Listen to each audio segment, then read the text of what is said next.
I'm Carol Bacak-Egbo, historian for Oakland County Parks. Join me now for an episode of History in Our Parks.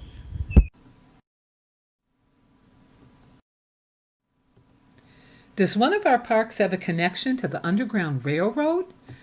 An Oakland County Park's mystery. In researching the land that became Catalpa Oaks, I discovered an amazing story.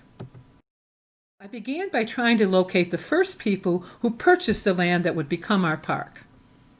Our park's in Section 13 of Southfield Township. And using this map, I discovered that Andrew Taylor in 1835 and John McClellan in the same year were the first people to purchase the land that became the park. But I learned that the key to my story was really David Stewart, who owned the farm to the north of the park. David Stewart had come to Southfield in 1831. He was a leader in the Reformed Presbyterian Church, also known as a Covenanter church. And in 1834, he had founded a Covenanter congregation in Southfield. The Covenanter church was an old Christian sect. In fact, it had begun here in 1753, before the Revolution. What I found interesting was that it was one of the earliest religious organizations to take a firm position against slavery. In fact, it forbid members of the congregation from owning slaves. It turned out that Andrew Taylor had a connection to David Stewart. He was his son-in-law. And John McClellan had known David Stewart. John McClellan was another Covenanter leader. It turned out that other people had also followed David Stewart to Southfield. People like John Parks, who was another son-in-law and another member of the Covenanter Church. And James McClellan, who was John McClellan's brother. And then the McClung family, and the McKinney family, and the McLaughlin family, and the Irwin family. Many of these had been Covenanters in other places like New York and had followed David Stewart to Southfield. By 1834, they'd formed a congregation and by 1840 had actually built a small church on land donated by John Parks. I was curious. Had they maintained their anti-slavery stance when they moved to Southfield? The answer was in Reverend J.S.T. Milligan. He was minister of the church from 1853 to 1871. And he left behind a letter written in the 1890s that described his life.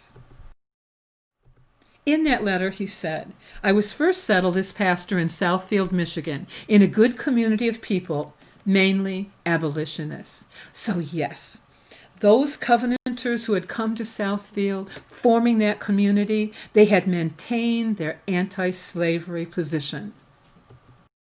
There was more evidence. In the Liberator newspaper, an article from 1858. Now, the Liberator was the most influential anti-slavery newspaper in the United States. In that issue was a letter from William Nell. William Nell was an abolitionist leader, someone who'd formerly been enslaved and become an abolitionist leader. He talked about going to Detroit to conduct anti-slavery meetings. And after he left Detroit, the next place he visited was Southfield, where he met with Reverend Milligan and his faithful band of Covenanters. So indeed, they had maintained their anti-slavery stance. But there's more. Reverend Milligan had also said, "And had in my house or in my congregation always a supply of escaped slaves." So it turns out that this congregation didn't just have anti-slavery meetings. They were actively involved in the Underground Railroad. Remember that the Underground Railroad was a network of people and places designed to assist freedom seekers, people who had formerly been enslaved, to assist those freedom seekers to get to freedom. Originally, freedom in the northern states, free states. That changed. With the Fugitive Slave Law, things changed. By law, then, formerly enslaved people who had managed to escape to free states had to be returned to their owners. This made northern free states no longer safe. This made Canada increasingly the goal of freedom seekers. This made Detroit increasingly important in the Underground Railroad. The role Detroit played is commemorated in the Gateway to Freedom Memorial at Hart Plaza on the Detroit River. Also made Reverend Milligan and his congregation increasingly important because of the proximity between Southfield and Detroit. That congregation meant everything to people like John Sella Martin. He'd been enslaved in Alabama and managed, using the Underground Railroad, to get to Chicago. There was a $1,000 reward for his capture. He made it to Southfield, and there he spent 6 weeks with Reverend Milligan and his congregation. Eventually, they assisted him to get to Detroit and then to Canada. The Covenanter Church is still there on Evergreen.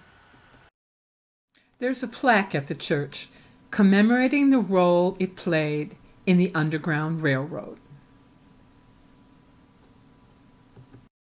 So when you're at Catalpa Oaks, maybe you're flying a kite, or you're playing soccer, or maybe taking a walk. Stop for a moment and remember.